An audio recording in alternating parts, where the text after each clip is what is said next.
So welcome to propositional logic.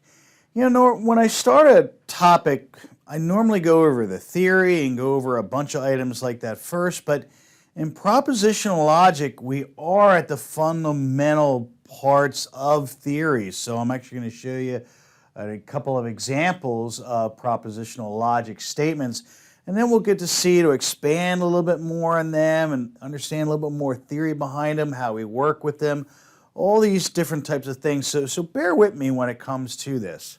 So in propositions themselves, a proposition is going to be a declarative sentence that is either true or false. So it has to come out to an answer to this. So when you look at the different examples that we have here, you got one that's got variables at the very end here, an example of what's not a proposition.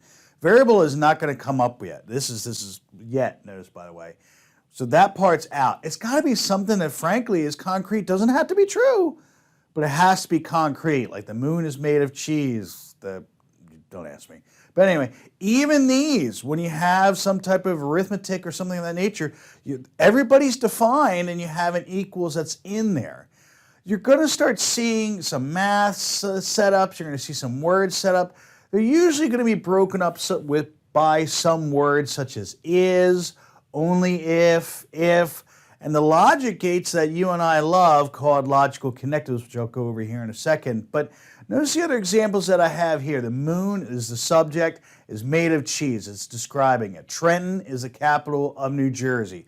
Either one on that one. But anyway, notice it's a declaration. It's not sit down. What time? It's not a question. It's not a command. It has some more heft to it.